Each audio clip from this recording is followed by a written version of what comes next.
A medicina espiritual vem crescendo, ganhando credibilidade e comprovação científica. Existem escolas, universidades, Harvard, por exemplo, Stanford.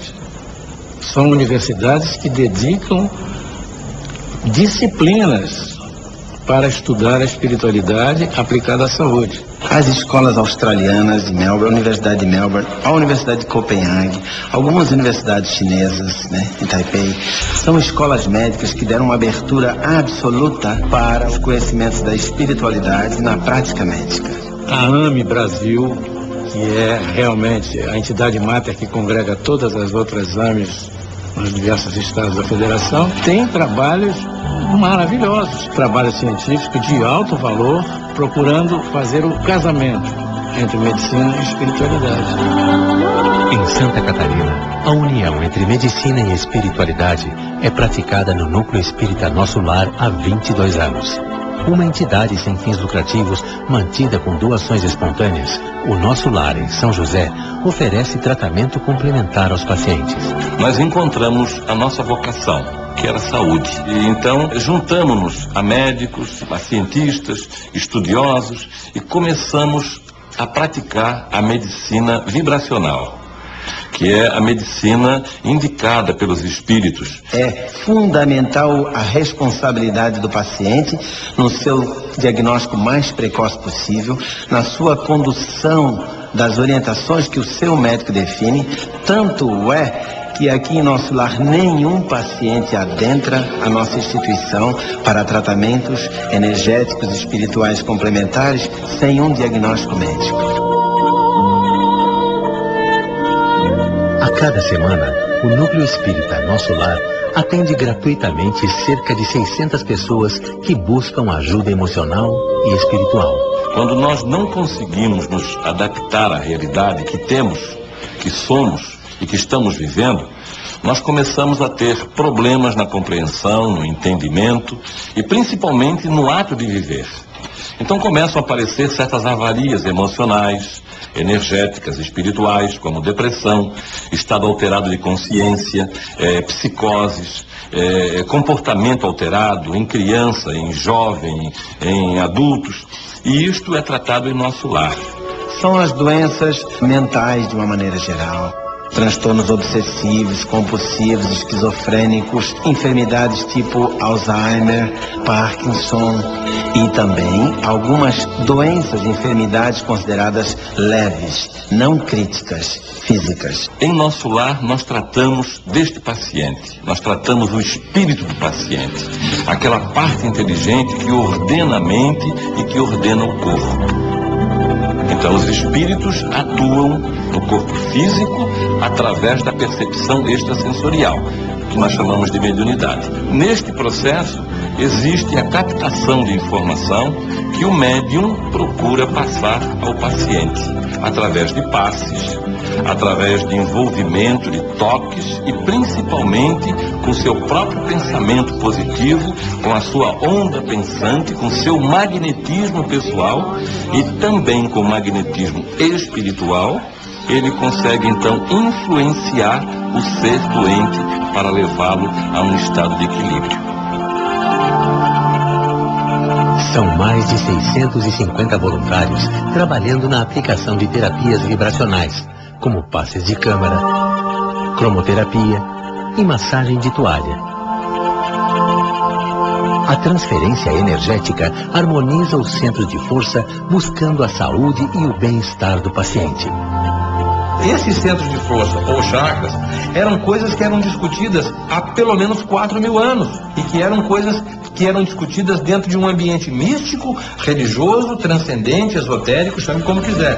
Hoje, esse tema é estudado com a profundidade científica. No perispírito nós temos centro de força e no corpo nós temos plexos.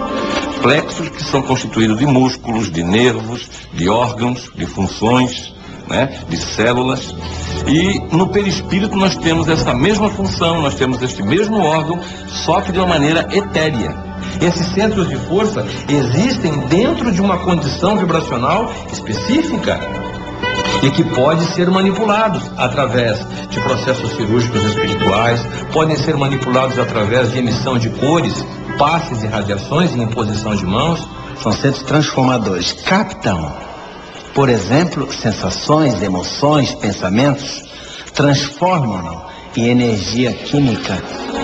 Por isso, essa ligação e essa necessidade de compreender mais a respeito de si mesmo, da sua própria anatomia, do seu pensamento, a força e o que significa um bom pensamento, um pensamento equilibrado, o que significa pensamentos negativos, levando a desequilíbrios no nosso sistema imunológico. Estudos científicos já mostram que o desequilíbrio mental e emocional é capaz de gerar doenças físicas. Existe uma conexão clara, inseparável das áreas pensantes, das áreas físicas. Nós temos glândulas poderosíssimas, como é a pineal, estudada hoje em dia no mundo científico, em todo o planeta, como uma glândula de captação de informações preciosíssimas. Temos que ver o homem sempre, o indivíduo, ser sempre como um todo. Não adianta tratarmos de um órgão lesado se ele representa única e exclusivamente um aviso. Ele está representando o ambiente, a parte mais fraca, a parte mais frágil do sistema imunológico, o sistema que cuida do nosso corpo biológico, que está conseguindo externar o que está indo na mente e o que está indo no espírito. Quando esse princípio inteligente não está em equilíbrio, ele começa a gerar desconforto generalizado no corpo físico, aonde nós temos as somatizações. A medicina não tem dúvidas disso. Você vê as úlceras pépticas, as úlceras duodenais, o infarto de miocárdio, as doenças degenerativas, uma gama enorme de patologias são decorrentes do estresse, que é a epidemia do século. Para nós não existe a doença, e sim o ser doente. Através de uma tomografia, o meu médico descobriu que eu tenho um meningioma, que é um tumor que se instalou na base do meu crânio, do meu cérebro. Desde o primeiro momento, eu fui em busca de um complemento para o tratamento. Para cuidar de forma integral dos pacientes de câncer e doenças degenerativas, o Núcleo Espírita Nosso Lar criou o Centro de Apoio ao Paciente com Câncer. No Ribeirão da Ilha, em Florianópolis, o CAPC atende hoje gratuitamente cerca de 150 pessoas por semana. Foi lá no CAPC que eu pude compreender o quanto é importante a gente estar em equilíbrio energético entre mente, corpo e espírito. Eu senti o que foi o efeito da cirurgia espiritual na minha barriga. Eu senti o efeito do passe, eu senti o efeito daquele algodãozinho te tranquilizando, daquelas luzes, da massagem nos pés. Eu disse, isso é seu. Tanto o Núcleo Espírita Nosso Lar, e principalmente nos casos mais graves do CAPC, que é um centro adequado para essas práticas de cura espiritual, esses é que me encantam, me deixam realmente entusiasmado, depois de 50 anos de medicina, perceber que o caminho está à nossa frente. No próximo episódio, o tratamento integral através de terapias vibracionais, a cirurgia espiritual, o poder das emoções, do pensamento e da fé no processo da cura. Não só a fé numa força superior, mas também a fé na nossa capacidade individual e pessoal de transformação. E ver que a vida não é a ausência de problemas, mas como a gente lida com eles. Temos possibilidades 1000 de sermos felizes, mesmo diante da enfermidade.